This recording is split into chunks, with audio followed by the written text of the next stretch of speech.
Jean-Pierre, bonjour. Bonjour. Merci d'avoir accepté cette invitation pour la présentation d'une très belle auto, mythique, puisqu'il s'agit du F40. Ce que je vous propose, c'est qu'on aille voir l'auto. D'accord. Alors Jean-Pierre, c'est une F40 produite de 87 à 89. Vous pouvez nous présenter un peu cette auto ? Eh bien, oui, c'est une voiture intéressante parce que c'est une des premières voitures où des éléments aérodynamiques importants pour une voiture de route, parce que c'était une voiture de route. On peut le voir avec cet aileron derrière et même ce petit splitter à l'avant. Et puis aussi, chose très importante, c'était une voiture avec un moteur turbo. Et ça, c'était la grande vogue à l'époque. Et ces voitures à moteur turbo donnent une conduite totalement différente. Alors turbo, petite parenthèse, ça me rappelle un peu un sacré Grand Prix. Oui, exactement. 79, voilà. Sur Dijon-Pernois. Exactement. Où là, vraiment, c'est un circuit rapide. Oui. Et je crois que vous avez pu utiliser toute la puissance du turbo que vous avez à l'époque. Oui, exactement. Moi, on a gagné avec Renault Grand Prix de France qui était à Dijon. Et c'est une victoire historique parce que c'est un premier véhicule de course et une F1 qui gagne avec un moteur turbo. Alors, F40, c'est une supercar ou c'est une voiture de course ? Ou une voiture homologuée course ? Non, c'est une voiture où on peut rouler sur la route sans aucun problème, même en ville, contrairement à ce qu'on pourrait croire. Mais on va sur un circuit et telle qu'elle est, on s'amuse énormément. Et c'est pas une voiture qui, au bout de 3 tours, comme beaucoup de voitures, quand on va sur un circuit, on met les pneus en feu et les freins en feu. Là, on peut tourner toute une journée sans aucun problème. Après cette présentation extérieure, au niveau du moteur. La particularité de ce moteur, c'est que c'est un moteur turbo. Alors le moteur turbo a des avantages, mais aussi des inconvénients. L'inconvénient, c'est qu'on touche l'accélérateur au début et on a peu de puissance. Ça veut dire qu'on va avoir 150 chevaux ou 200 chevaux. Et d'un seul coup, on passe de 200 chevaux à 500 chevaux. Et si on n'est pas vraiment en ligne, la voiture a tendance à survirer. Donc cette voiture est courte, plus cette complication. Pour aller vite avec, sur un circuit, il faut être dans le coup.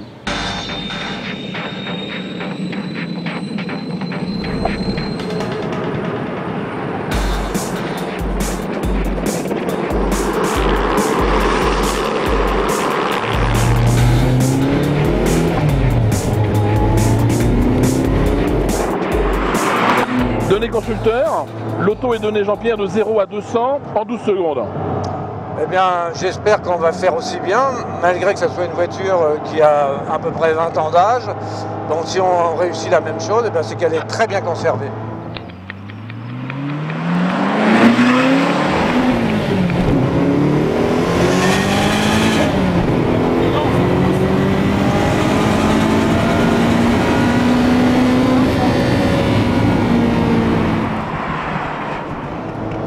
Alors là, deuxième donnée, c'est que l'auto est donnée pour un 1000 mètres départ arrêté en 21 secondes. Bon là, je pense qu'on devrait se situer dans ces eaux-là, peut-être un peu plus. Mais pour moi, ce qui est le plus délicat, c'est la longueur de la piste. Après, c'est de s'arrêter, de prendre la bretelle. Voilà, c'est tout. À part ça, ça va. Alors, tu me donnes le chrono, Ouais. On est parti. Donc le 1000 mètres est donné en 21 secondes. Top. C'est parti.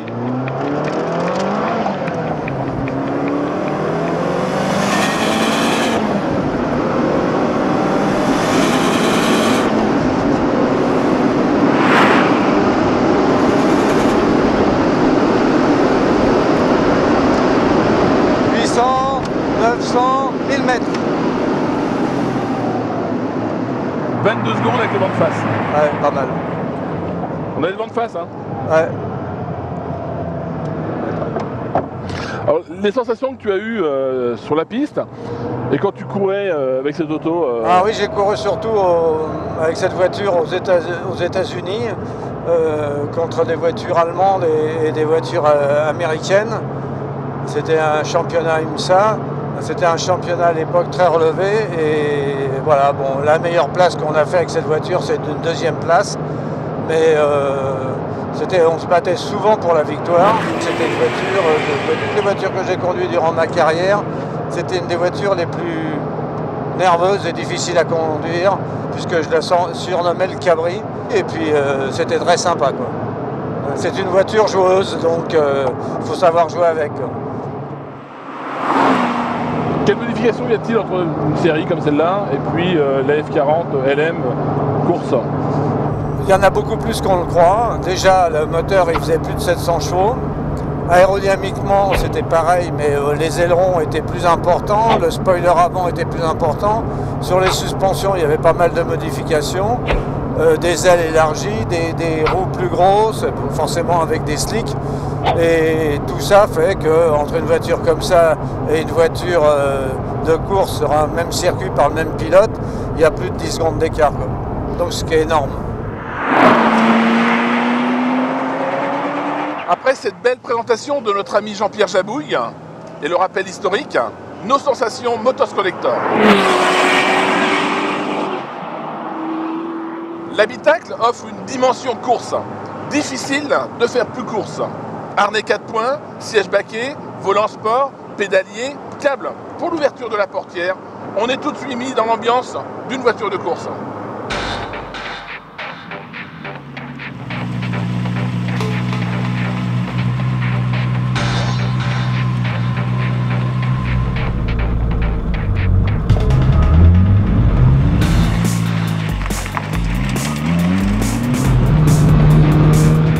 Ça marche fort, c'est infernal, c'est brutal, ça pousse, c'est linéaire, on sent le turbo aux fesses. On est collé à la route. Ma conclusion, animal sauvage, légèreté, puissance, on est vraiment à bord d'une auto hors norme. Merci Enzo.